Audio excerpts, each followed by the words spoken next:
नमस्कार दोस्तों, quality classes के यूट्यूब चैनल पर एक बार फिर से आप सभी का स्वागत है। दोस्तों, आज के इस वीडियो में मैं आपसे बात करने वाला हूं चंद्रयान 3 और आदित्य L1 के बारे में। दोस्तों, चंद्रयान 3 से रिगार्डिंग जितने भी इम्पोर्टेंट प्रश्न बनते हैं, सारे प्रश्न मैंने इस वीडियो में कवर किए हैं। निश्चित तौर पर आने वाले एग्जाम्स में ये प्रश्न आपके लिए एक मील का पत्थर साबित होने वाले हैं।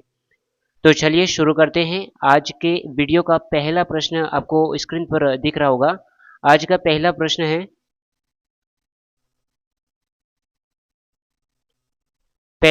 है, चंद्रयान 3 कहां से लॉन्च किया गया? तो इसका राइट आंसर हो जाएगा सतीश धवन अंतरिक्ष केंद्र श्री हरिकोटा से।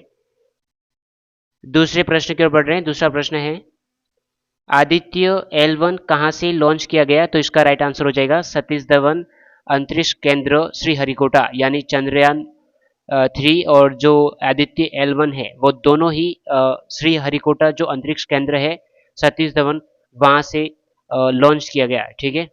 तीसरे प्रश्न की ओर बढ़ रहे हैं। तीसरा प्रश्न है, मिशन चंद्रयान 3 कब लॉन्च किया गया? तो इसकी डेट है 14 जुलाई 2023 को। दोस्तों, ये डेट बहुत बहुत ही इंपॉर्टेंट रहने वाली है। आने वाले एग्जाम्स में पूछी जाने वाली ये प्रश्न है सारे, तो इन प्रश्नों को बार बार रिवाइज कीजिएगा। चौथे प्रश्न के ऊपर चौथा प्रश्न है, आदित्य L1 कब लॉन्च किया गया? तो इसका करेक्ट आंसर हो जाएगा 2 सितंबर 2023 को आदित्य L1 लॉन्च किया गया। पांचवें प्रश्न की ओर बढ़ रहे हैं। पांचवा प्रश्न है, ये काफी इंपॉर्टेंट प्रश्न रहने वाले हैं। चंद्रयान 3 पांचवा प्रश्न है, चंद्रयान 3 चंद्रमा के किस हिस्से पर उतारा गया? तो उसका राइट आंसर हो जाएगा दक्षिणी ध्रुव। छठे प्रश्न की ओर बढ़ रहे हैं।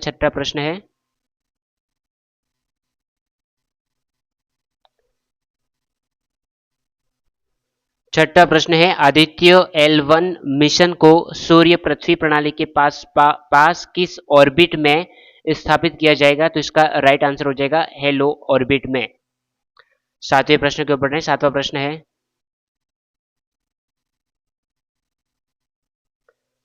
प्रश्न है, मिशन चंद्रयान 3 का उद्देश्य क्या है? तो इसका राइट आंसर हो जाएगा उद्देश्य मिशन चंद्रयान 3 के उद्देश्य है चंद्रमा की जो सतह है उस पर सुरक्षित सॉफ्ट लैंडिंग का प्रदर्शन करना और रोवर को चंद्रमा की सतह पर चलते हुए दिखाना। लैंडर और रोवर के माध्यम से चंद्रमा की सतह का वैज्ञानिक अध्ययन करना मिशन चंद्रयान 3 का उद्देश्य है। आठवें प्रश्न के बढ़ रहे हैं। आठवां प्रश्न है, आदित्य L1 का उद्देश्य क्या है? तो इसका राइट आंसर हो जाएगा सौर गतिविधियों का अध्ययन करना। आदित्य L1 का क्या उद्देश्य है? जो सौर मंडल की जो गतिविधियां है उसका अध्ययन करना आदित्य L1 का उद्देश्य है। 90 प्रश्न की ओर बढ़ रहे हैं। 90वां प्रश्न है, चंद्रयान 3 को किस रॉकेट की मदद से लॉन्च किया गया? तो इसका राइट आंसर हो जाएगा LVM3 M4। जो रॉकेट का क्या नाम है? LVM3 M4। इसको एक साथ पढ़ा जाएगा LVM3 M4 को। ठीक है। 10वें प्रश्न की ओर बढ़ रहे हैं। 10वां प्रश्न है, आदित्य L1 मिशन में किस रॉकेट का उपयोग किया गया है? तो इसका राइट आंसर हो जाएगा PSLV C57।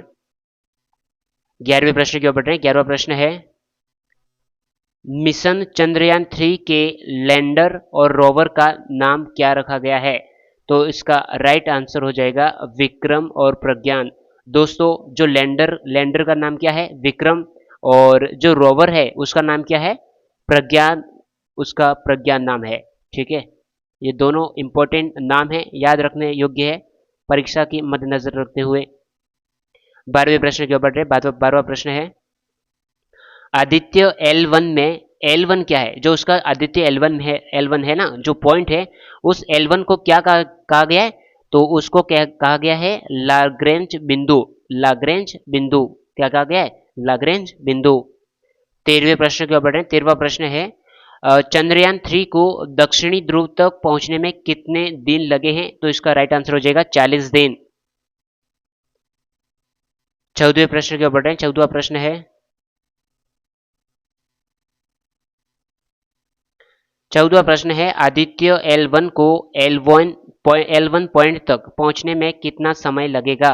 तो इसका राइट आंसर हो जाएगा 4 महीने, यानी आदित्य L1 लगभग 125 दिनों बाद लैग्रेंजियन पॉइंट पर पहुंचेगा।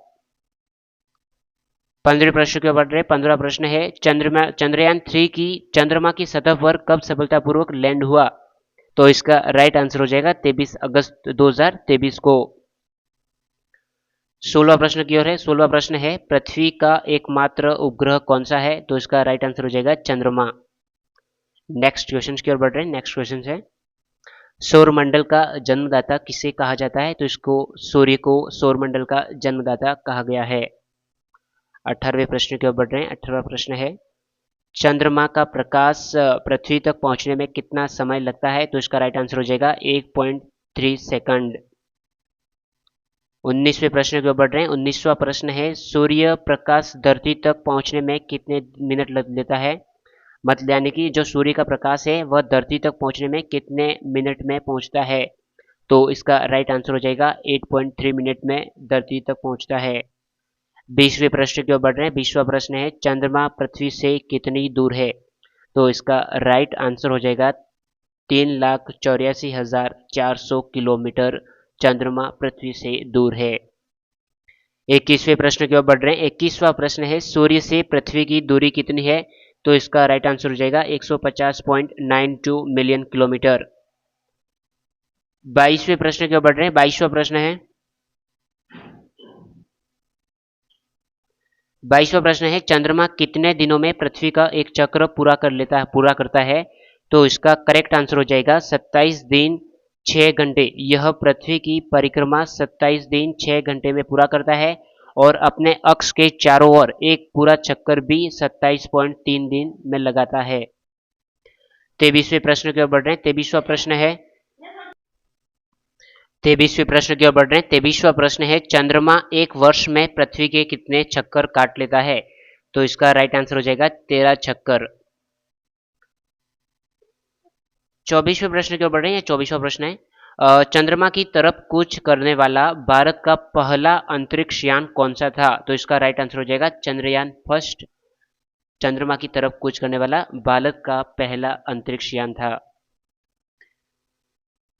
26वें प्रश्न की ओर बढ़ रहे हैं। 26वां प्रश्न है सूर्य का निरीक्षण करने वाले भारतीय अंतरिक्ष मिशन का नाम क्या है? तो इसका राइट आंसर हो जाएगा आदित्य L1 मिशन। 27वें प्रश्न की ओर बढ़ रहे हैं। 27वां प्रश्न है आदित्य L1 मिशन चंद्रयान 3 के लॉन्च के समय इसरो के अध्यक्ष कौन है? तो इसका राइट आंसर हो जाएगा एस सोमनाथ। 28वें प्रश्न की ओर बढ़ रहे हैं। 28वां प्रश्न है आदित्य L1 मिशन और चंद्रयान 3 के लॉन्चिंग के समय देश के प्रधानमंत्री कौन है? तो इसका राइट आंसर हो जाएगा नरेंद्र मोदी जी। 29वें प्रश्न की ओर बढ़ रहे हैं। 29वां प्रश्न है आदित्य L1 मिशन चंद्रयान 3 के लॉन्चिंग के समय देश के राष्ट्रपति कौन है? तो इसका राइट आंसर हो जाएगा द्रौपदी मुर्मू। 30वें प्रश्न की ओर बढ़ रहे हैं। 30वां प्रश्न है आदित्य L1 मिशन कितने वैज्ञानिक पेलोड उपकरण लेकर, पेलोड का अर्थ क्या है? उपकरण लेकर गया? तो इसका राइट आंसर हो जाएगा 7।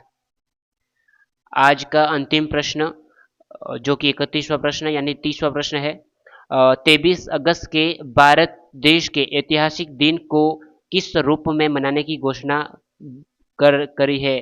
तो इसका राइट आंसर हो जाएगा नेशनल स्पेस डे के रूप में घोषणा करी है। इसके इंपॉर्टेंट फैक्ट्स के बारे में बात कर लेते हैं। जो लॉन्चिंग डेट है उसके बारे में, ये काफ़ी इंपॉर्टेंट है। परीक्षा में बार बार इन डेटों को लेकर प्रश्न आते रहते हैं, तो एक बार कवर कर लेते हैं इसको। पृथ्वी की कक्षा से बाहर जाने वाले इसरो मिशन क्या है, इसको देख लेते हैं। लॉन्चिंग डेट है और ये मिशन है। तो 22 अक्टूबर 2008 को चंद्रयान 3 मिशन लॉन्च किया गया था। इसके बाद 15 नवंबर 2013 को मार्स ऑर्बिटर मिशन लॉन्च किया गया। ये चंद्रयान जो पहला था ना, ये विफल असफल हुआ था। अब की बार फिर से ट्राई किया गया है। तो फिर इसके बाद है 22 जुलाई 2019 को चंद्रयान 2 जो कि अभी हाल ही में 2019 में लॉन्च किया गया। फिर 14 जुलाई 2019 को चंद्रयान 3 को लॉन्च किया गया एंड 2 सितंबर 2023 को आदित्य L1 जो कि सूर्य की जो परिक्रमा करने के लिए भेजा गया, उसके अध्ययन करने के लिए भेजा गया। 2 सितंबर 2023 को Aditya L1 mission. Comment box में इस प्रश्नों का आंसर देना है दोस्तों। प्रश्न है, हाल ही में श्रीहरिकोटा के सतीश धवन अंतरिक्ष केंद्र में लॉन्च मिशन के काउंटडाउन को आवाज देने वाली किस वैज्ञानिक का चेन्नई में निधन हो गया? इसका करेक्ट आंसर आपको कमेंट बॉक्स में इसका आंसर देना है। दोस्तों, हमारे द्वारा ये दिया गया कंटेंट आपको कैसा लगा? वीडियो को लाइक करके बताइएगा।